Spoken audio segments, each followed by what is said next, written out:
பேர் அடித்தார்கள். கல்லால் சில பேர் அடித்தார்கள். கடும் சொல்லால் பல பேர் வதைத்தார்கள்.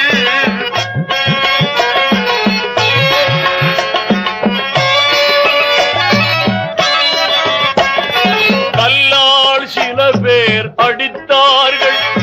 கல்லால் சில பேர் அடித்தார்கள். கடும் சொல்லால் பல பேர்